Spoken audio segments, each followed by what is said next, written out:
Brazil haven't released their roster. Some countries have. Some countries have not released it publicly. Should he keep or cut Neymar on the official roster? Cut. Why? I think Neymar's past it, to be honest. Unfortunately. He was one hell of a footballer, and I think in the locker room he would serve a purpose. That's why I flip-flopped on it, because when you're talking about the end of the roster, it's not a player that's probably going to make an impact. And if you look I don't know, man. But if you look at Brazil's forward list, when you get to the end of it, I don't know if the quality is there. You know how many of the 23 field players played for Argentina and leading to their World Cup tournament and to the World Cup win, 23? Every single one of them. But meaningful minutes? Doesn't matter, but they played. Yeah, but I think in knockout stage football, if you're balancing whether or not Neymar's presence in this squad is something that's really important versus a few minutes for another player that's at the end of the bench, that's a tough decision. I don't think you take a player to the World Cup for presence. Right. Agreed. That's why I think he has played, but I don't know if he's giving you less than Luis Enrique, to be honest. But he also gives you the presence of being Neymar. A lot of these players that are going to be in this Brazil squad have grown up idolizing him. It's a thing that I think could give a boost, and that's why I'm arguing for it. But it's 49. It's 51-49 for me that he shouldn't go.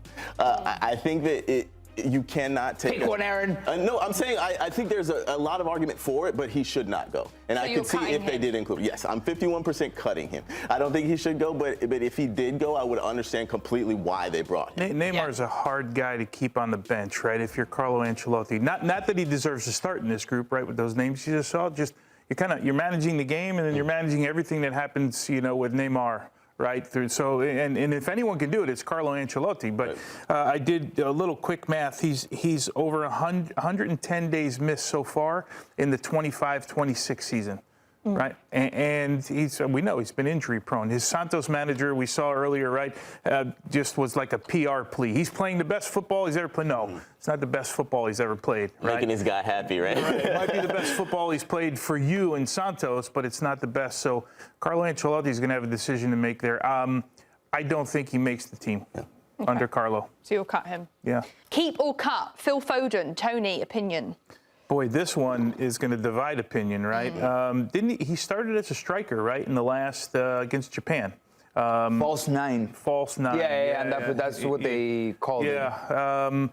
This is a guy that a couple of years ago, Pep Guardiola said was the best player he's ever managed, right? This guy who also managed Messi, by the way. So who do you have? You have guys that play sort of underneath the forwards. You got Cole Palmer, obviously. You got Rodgers, Kobe Mainoo, Jared Bowen, Anthony Gordon. Like, those are the guys that are in the mix. You could throw Saka in because sometimes Foden has played on the right-hand side. That's a lot of players. For a guy who's not been at his club this year in top form and hasn't played 90 minutes every single week and is not, when I look at the English national team, I still think you have to be a guy that's playing 90 minutes every week, and this is a team that's going to compete for the World Cup. This list isn't even complete. What about Eze, Morgan Saka, Madueke? If you want to go to the left side, you'll even throw in Marcus Rashford, right? If you want to throw guys that play underneath the front line a little Anthony Gordon. Yeah, I said Gordon. I'm going to say he's cut from this time. And I love Phil Foden. I love watching Phil Foden play. I don't know about you guys, but that seems like a lot of names that are playing 90 minutes week in and week out where he's not. Imagine being so good you could probably play on a 90% of the national teams of the world, but you can't play for your national team. How unfortunate. Yeah. Would you keep or cut him then? Cut him? I think it's cut for Phil Foden. Just because there's too many other talented players? And in form also. Yeah. That's such a shame for a national team. When you're at the elite, when you're at those handful of nations, I'm talking the traditional powerhouses. Imagine being Mikel Arteta in the 2000s. Santi Cazorla not able to get into those Spain teams. Did Mikel Arteta ever play in a World Cup? I don't think so. No, he did not. No. So, for example, not only do you have to be good, you need to be consistent, you need to be in form. They have the luxury of choosing a guy that's maybe ballpark your quality, but who's playing really, really well. Unlike other nations where you you know Xherdan Shaqiri's, I think that's a bad example because Xherdan Shaqiri is actually playing very well. But there's nations here or there where you know Ener Valencia is going to be at Ecuador every single World Cup. You know it, right?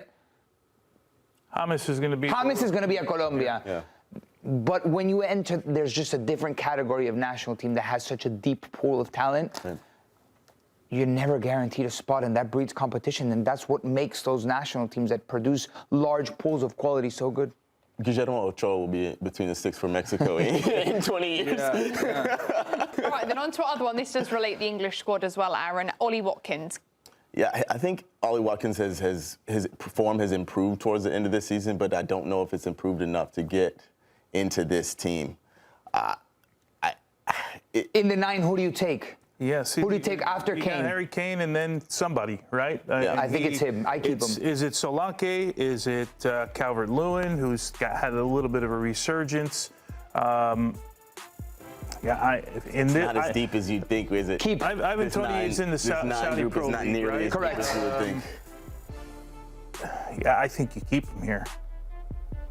I mean, out of that list, apart from Harry Kane, Yeah, Harry Kane is. you could. It's a good argument that Ollie Watkins is the most informed player there. And I've seen the most out of him over a longer period of time. And he's hitting the best form of the season closest to the World Cup also. And if you're talking about a position that's the streakiest, the striker position is the streakiest. Who knows if England's going to be in need of 2 strikers up top? Just go get the goal right next to Harry Kane. Is Jared Bowen considered a winger for this team or a striker?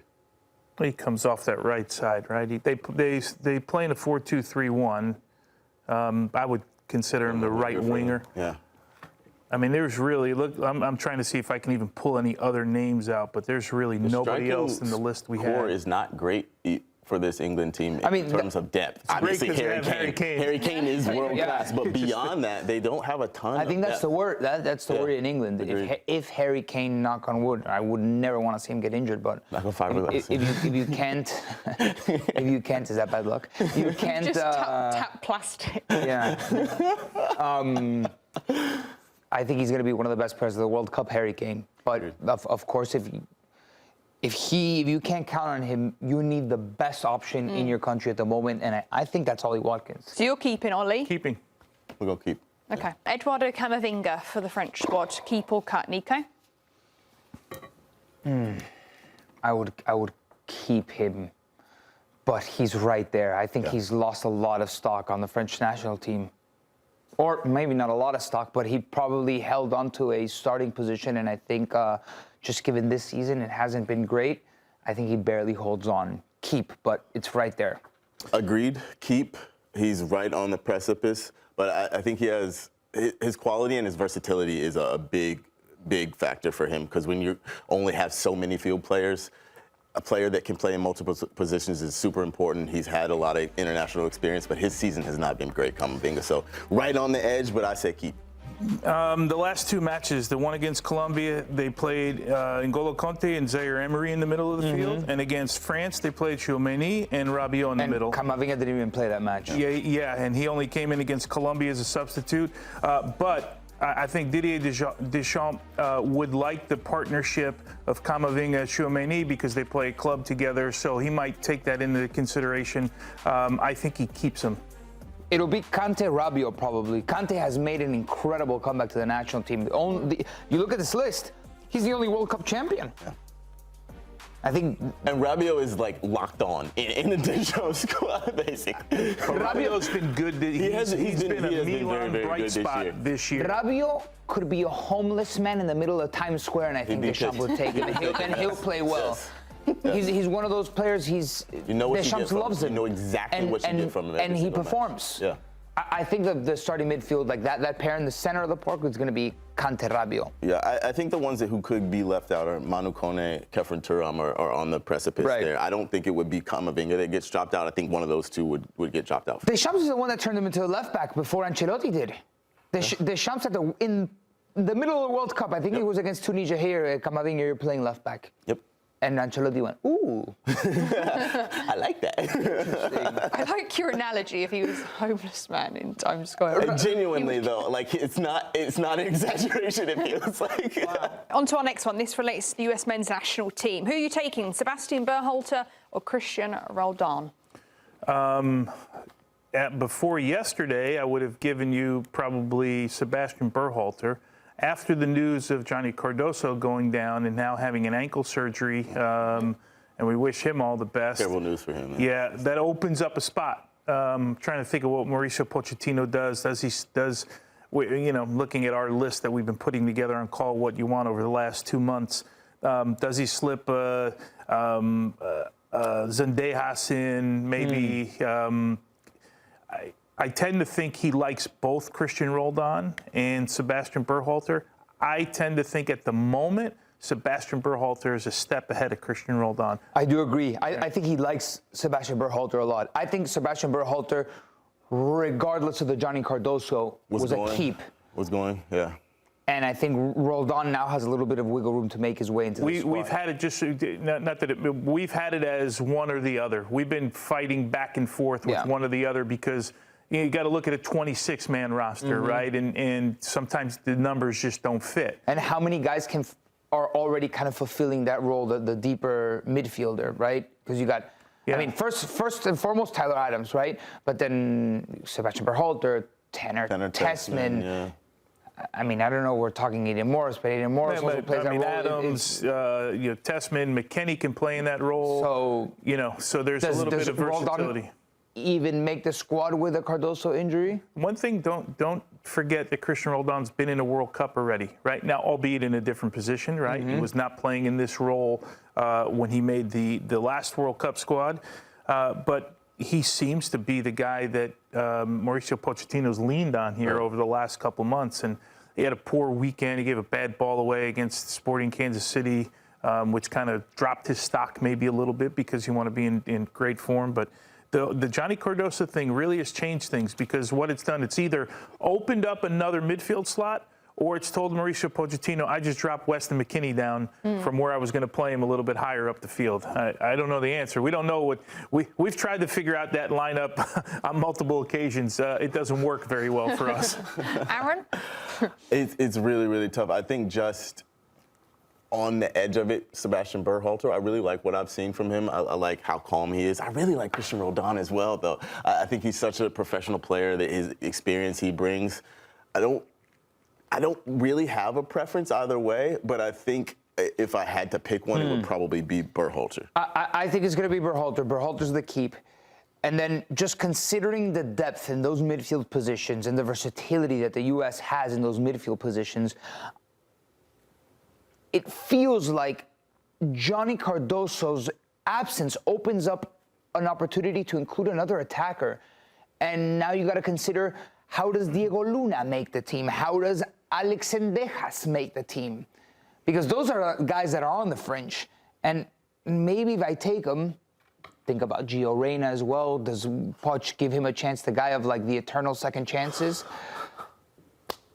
I think those guys suddenly come to the mix. US men's national team official roster release is May 26th. And the World Cup is just a month away now, isn't it? That's about 30 days. Yeah. Thanks for watching this video from Morning Footy. For all news and insights regarding leagues around the world like EFL, Serie A, and all UEFA competitions, both men's and women's, don't forget to sign up for Paramount+.